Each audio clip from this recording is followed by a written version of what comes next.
Class 10th geography chapter 5 का topic 1 पढ़ेंगे, that is classification of minerals. अब minerals क्या होते हैं ये हमने अपने इंट्रोडक्टरी वीडियो में देख लिया था।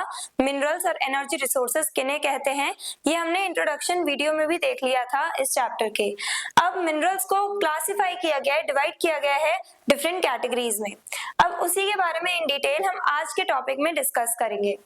Minerals are mainly grouped into metallic and non metallic minerals. Minerals को मेनली 2 ग्रुप्स में क्लासिफाई किया गया है, मेटालिक और नॉन मेटालिक। और हमारे पास एक स्पेशल कैटेगरी भी है जो मिनरल्स में ही आते हैं, दैट इज एनर्जी मिनरल्स। ये स्पेशल कैटेगरी है। तो हम लोग कह सकते हैं कि ब्रॉडली मिनरल्स को 3 पार्ट्स में, 3 टाइप्स में डिवाइड किया गया है।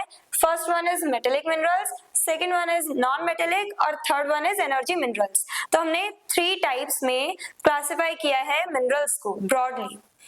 तो मेटालिक मिनरल्स में नाम से पता चल रहा है मेटल्स होते हैं, कंटेन मेटल्स। इनमें मेटल्स होते हैं जैसे कि जिंक, एल्यूमिनियम, आयरन, ये सारे जो मेटल्स होते हैं वो पाए जाते हैं मेटालिक मिनरल्स में। ओर्स में हमें देखने को मिलते हैं मिनरल्स ओर्स की फॉर्म में। तो हम अर्थ क्रस्ट से ओर्स निकालते हैं, एक्सट्रैक्ट करते हैं और उन ओर्स में बाद में प्रोसेसिंग करके हम लोग मेटल्स एक्सट्रैक्ट कर लेते हैं उन ओर्स से, और बाद में उन मेटल्स का यूज करते हैं हम अपने इंडस्ट्रियल डेवलपमेंट के लिए, डिफरेंट पर्पसेस के लिए। इसमें भी सबसे ज्यादा इंपॉर्टेंट हो जाता है आयरन, क्योंकि उसके थ्रू हम लोग डिफरेंट मशीन्स वगैरह बनाते हैं। स्टील भी बनती है, आयरन कंटेंट होता है स्टील में। तो डिफरेंट टाइप से हम लोग मेटल्स का यूज करते हैं अपने इंडस्ट्रीज के डेवलपमेंट में। इसीलिए मेटालिक मिनरल्स बहुत ज्यादा इंपॉर्टेंट है हमारे इंडस्ट्रियल डेवलपमेंट में, हमारे इकोनॉमिक ग्रोथ के लिए। Can be melted, polished and made into new products. और ये जो मेटल्स हम एक्सट्रैक्ट कर रहे हैं मेटेलिक ओर्स से, ये जो ओर्स हैं उनसे जो हम मेटल्स एक्सट्रैक्ट कर रहे हैं उन मेटल्स को हम मेल्ट कर सकते हैं, पिघला सकते हैं, पॉलिश कर सकते हैं और नए नए प्रोडक्ट्स बना सकते हैं, यानी उन्हें डिफरेंट शेप दे सकते हैं।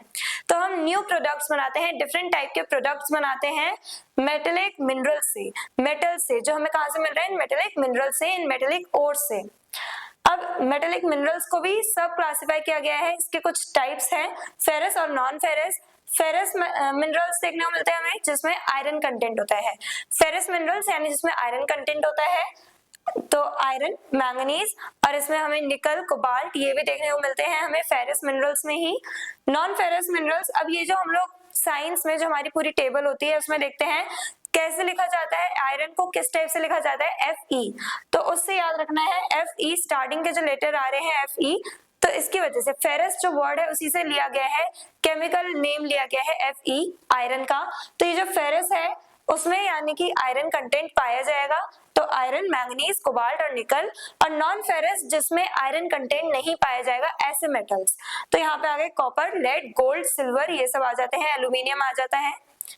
नॉन मेटेलिक मिनरल्स आते हैं, फिर हमारे सेकेंड टाइप ऑफ मिनरल्स आते हैं नॉन मेटेलिक मिनरल्स, जिनमें मेटल्स नहीं पाए जाते हैं, डू नॉट कंटेन मेटल्स, यानी कि इन नॉन मेटेलिक मिनरल्स में मेटल्स नहीं पाए जाते हैं, मेटल्स नहीं देखने को मिलते हमें, तभी इन्हें हम नॉन मेटेलिक मिनरल्स कहते हैं।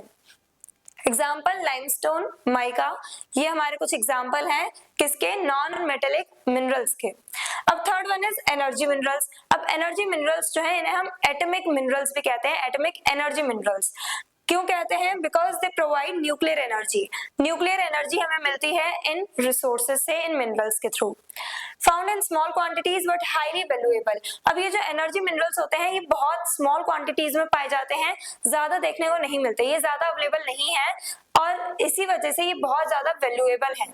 जो चीजें कम अमाउंट में होंगी, जो स्मॉल क्वांटिटीज में अवेलेबल होती हैं, वो हमारे लिए ऑब्वियस सी बात है, हमारे लिए बहुत ज्यादा वैल्यूएबल होती हैं।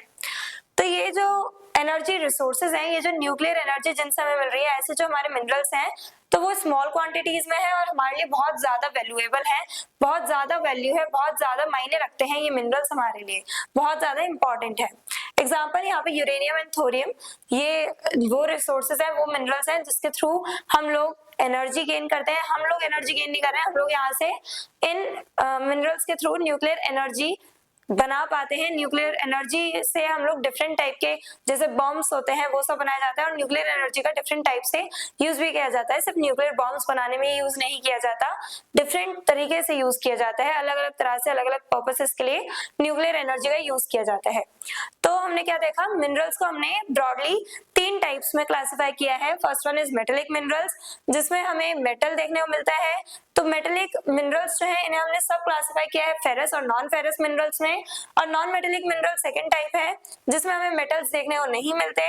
और थर्ड वन इज हमारी एक स्पेशल कैटेगरी भी है मिनरल्स की, कौन सी, एटॉमिक एनर्जी मिनरल्स।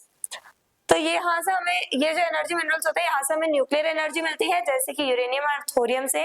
ये सब हमने आज के वीडियो में डिस्कस किया। आज के वीडियो में हमने मिनरल्स के क्लासिफिकेशन को, डिफरेंट टाइप्स को डिस्कस किया। I hope everything is clear.